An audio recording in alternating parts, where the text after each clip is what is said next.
Good afternoon, everyone. Thank you for joining the webinar here this afternoon. My name is Lauren Sliga. I am the Regional Director for MISO here at Genscape. I'm joined in the room by two MISO analysts, Hal Sun and Rashid Mailam. I'm also joined by Jefferson Rhodes, the MISO meteorologist and demand forecaster here for Genscape. So what we'd like to do today, first off, just a quick overview of the GoToWebinar. If at any point you do have questions during our presentation here this afternoon, feel free to use that panel on the side of the screen and send us questions.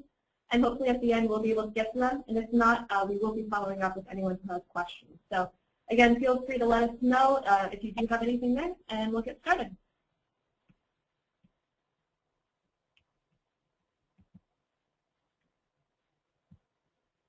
Quick agenda for today. First, we're going to start with a brief history of the integration, the who, what's, and where.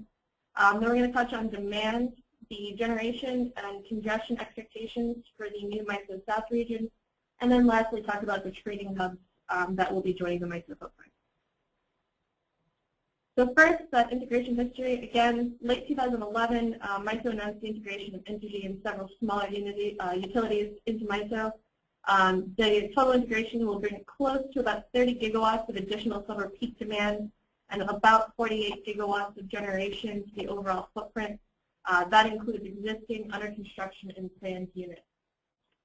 We'll get into details a little bit further into the presentation, but just looking at those top constraints to identify, both MISO and Genscape studies have identified Nelson, Harper, and PPG to Rose Bluff as potential top constraints for the new region.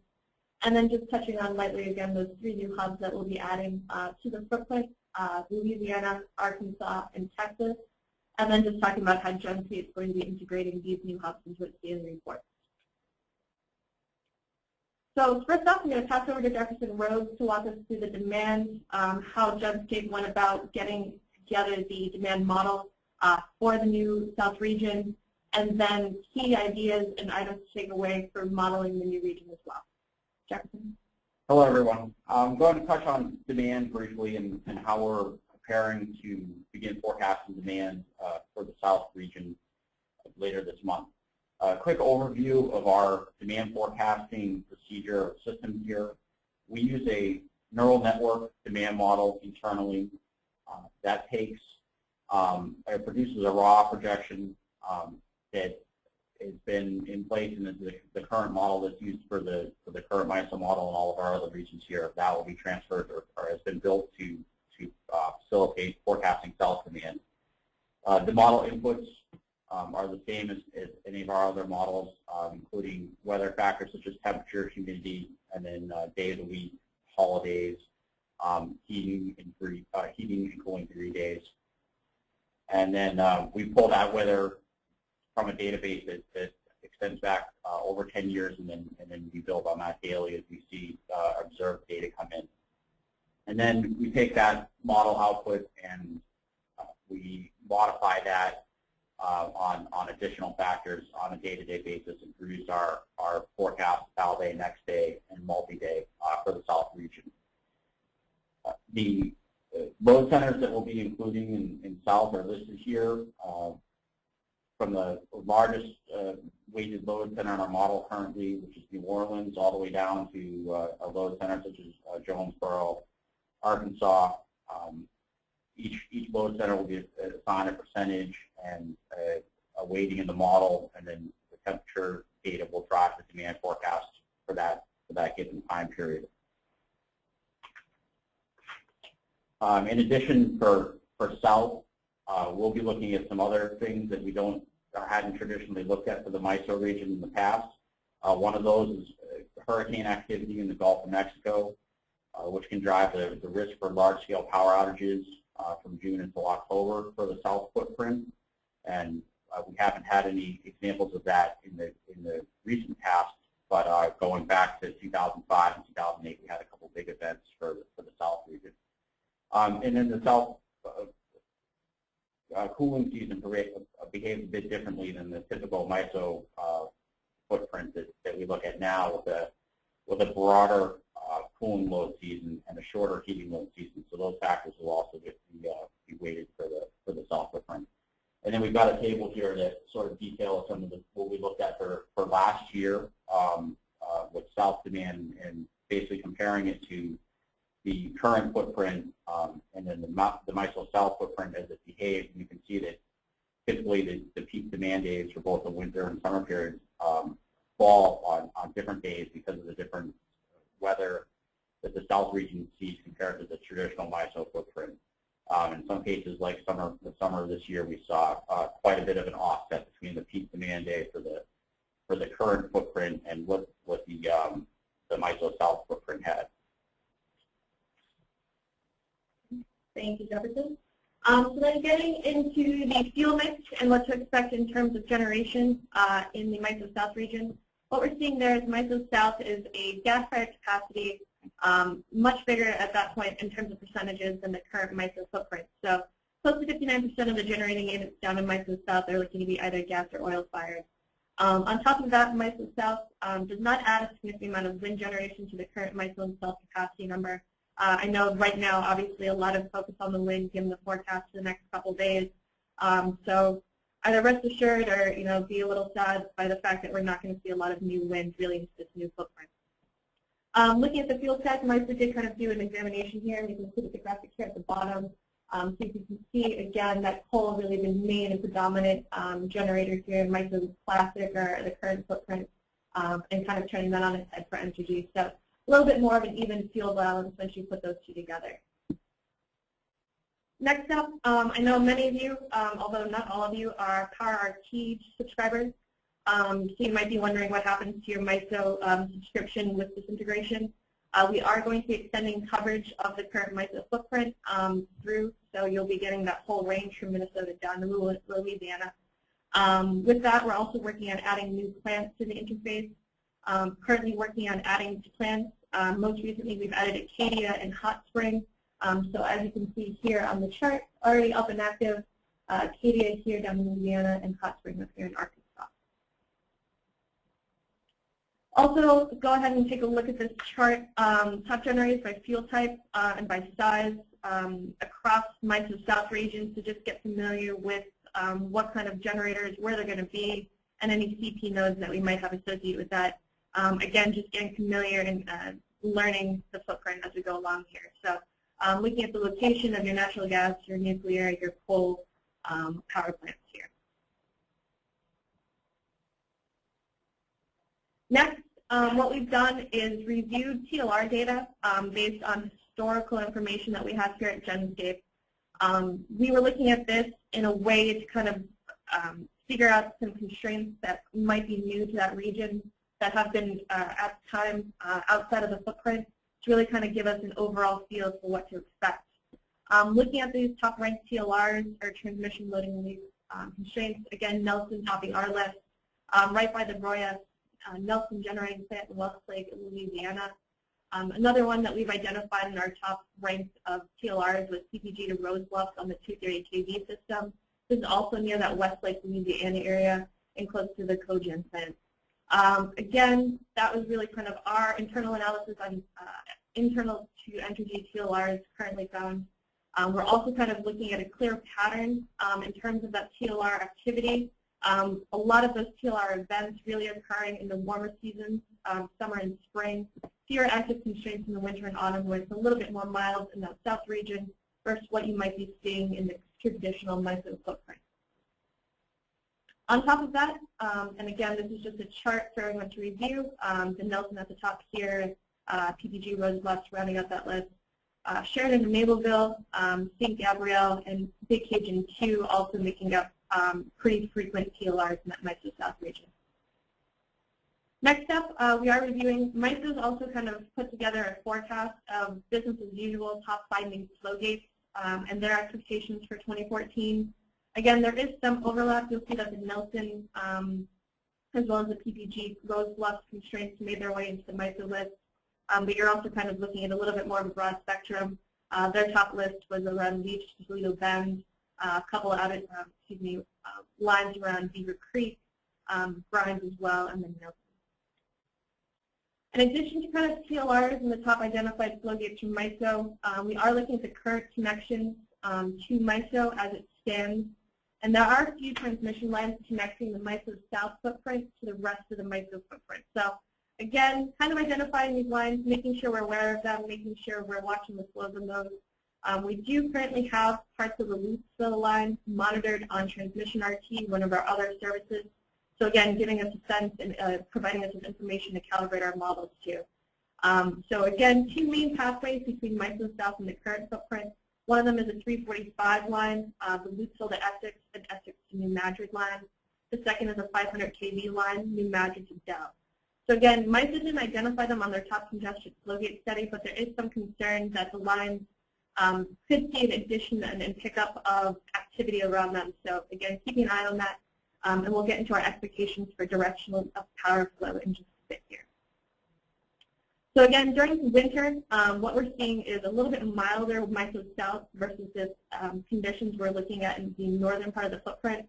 So as of right now, we are expecting to see a push from MISO South northward. So again, making sure we're watching those Louisville lines. Secondly, in the summer, again, you're going to be seeing a little bit more heat and humidity down in the Gulf region, still flipping that expectation and maybe seeing more of a push from the current MISO footprint into the South region. And we did provide kind of our expectations for those flows in the following slides here. So you can see that Jackson, Little Rock flows kind of going northward here. And then the summer, those reversing coming out of Minneapolis, going to the eastern seaboard and to the Gulf. Next, just highlighting the trading hubs here. Again, 3 new hubs will be joining the 4 existing trading hubs with MISO South integration on December 19th. As we've talked about before, those 3 hubs are going to be Texas, Arkansas, and Louisiana. I do have a map following this, so if you see colors and you're not following, it's on the following slide. But Arkansas hub, about 157 AP nodes, mainly located in southwestern Arkansas and northern Louisiana. 64% of them are about EAI nodes, so Entergy Arkansas. 20% are on Entergy Louisiana. And then that remaining percentage is going to be the smaller nearby utilities, Union Power Partners, Coleco, and Louisiana Generating. You're also going to see 2 other will be in red on the next slide, about 255 EP nodes. Again, all of these are Entergy Texas nodes and are located in Jefferson and Orange counties. Lastly, there is going to be a Louisiana hub, again, purple on the next slide, about 140 EP nodes. Mainly located around East Baton Rouge. You're also going to see some around Iberville. 97% are Entergy Louisiana nodes, but the remaining 3 are outside with Lipa and Lanyard nodes in there. So this is a map here provided by MISO. Looking at the clusters, again, you're looking at the red cluster here for Texas, blue for Arkansas, and then purple for Louisiana. So just following up and providing some next steps overall, what to expect with the Genscape side of things. First, Genscape will be adding the Arkansas hub to its Balday and next day forecast, looking at, again, a launch of 12/19 for that. In addition to modeling Arkansas in our Balday next day, those who are subscribing to our Balday next week product will also start seeing those load forecasts hit the next week starting on Friday. So again, watch for MISO South loads to start being added to our next week forecast. Although we aren't going to be adding any hubs, it'll be kind of a first look at our expectations for prices for Indiana post-integration. Additionally, since we're all kind of still waiting to see what actually happens on integration date going forward, Genscape is going to follow up with a client-only webinar in January. That's going to really highlight some insights we have for the first few weeks of the new footprint, what we're seeing so far, how some of our expectations for congestion are holding up, and any sort of new information and insight we've gleaned. So again, all of these next steps are going to be happening here in the next month or so. If you do have any questions in the meantime, my contact information is at the end of these slides, as is Jefferson. So feel free to ping us if you have any questions and any sort of either congestion calls, generation questions, or any internal model questions as well. So that was all we had. That was all we had planned for this afternoon. But I'm sure there have been some questions, so we'll go ahead and look at those, and we'll be right back with you folks.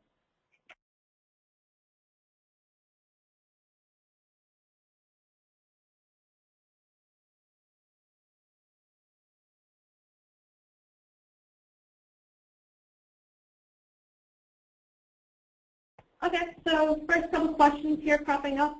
The first is whether or not we're going to be including congestion in the current tables. We are going to be looking at the outages as they come up on the MISO outage table. So again, we'll be including those into our analysis and forecast. So that we'll be hitting our traditional transmission congestion table that you have in both the Valdez Next Day and Valley Next Day reports. Those who have also subscribed to our month-ahead report will have seen some of our calls already in that report. And again, that will be also included in those forecasts going forward. On top of that, again, with the new SEER platform that we debuted last month, we are taking into account the news flow gates and adding that network structure into the model. So not only will we be modeling and forecasting shadow prices and congestion for the current footprint as we have been, but we'll also be looking at internal MISO South constraints as well. So we will be providing those price forecasts, again, for those constraints, both in MISO South and the defendant cost in MISO. The next question looks like it's about pricing here. So we did kind of look at pricing. Our expectations right now are focused on Arkansas Hub, just because it did kind of create a broad swath of things that we saw in MISO South in terms of the areas it covered. With our expectations there, we're looking at Texas maybe being the most volatile because it is kind of a smaller concentration. So looking at a little bit more up and down there. But looking at our forecast right now, we were anticipating Arkansas to be on par with Michigan in terms of price levels and its premium to Indiana. A little bit more volatility from Texas for the most part, especially over the summer, and then Louisiana kind of falling in between those two. So the next question is asking, do we have any insight on which hub will be more frequently traded on ICE? Yeah. So looking at what we are expecting in terms of the most liquid hub out of the 3 that are being added, again, we were looking for Arkansas overall to be the most liquid. We are kind of looking for those ICE contracts to be popping up any day now and waiting to see what does trade. If we do see a skew away from Arkansas and our expectations there and see more activity around either Texas or Louisiana, we will adjust our models at that point to focus on the more liquid hub.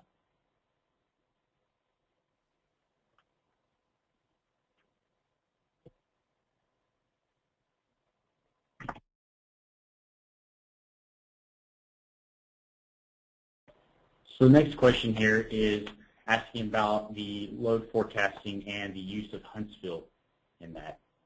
Is there any additional details you can give us on some of the demand centers? So basically our process of choosing demand centers has to do with places that have an accurate and long temperature record that we can get from our vendor. They may or may not fall exactly within the footprint of the region, but they are considered population centers such as Huntsville or Memphis, that we are basically geographically and population weighting are choosing those demand centers because they have a good temperature record, and it's not necessarily that they fall exactly inside the footprint.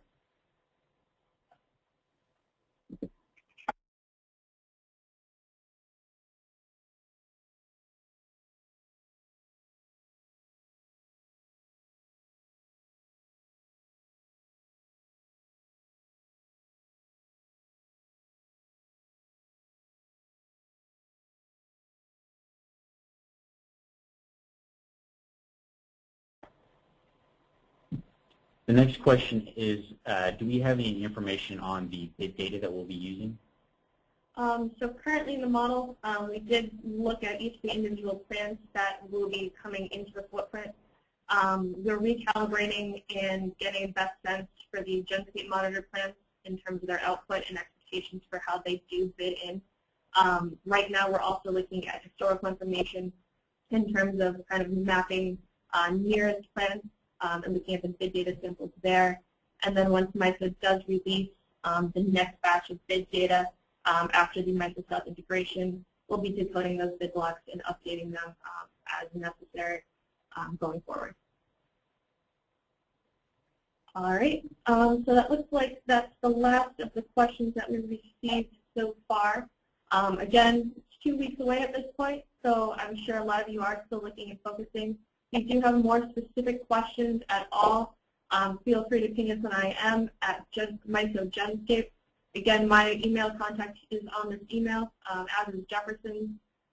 So please feel free to get in touch. We look forward to hearing from you soon, and we'll see you on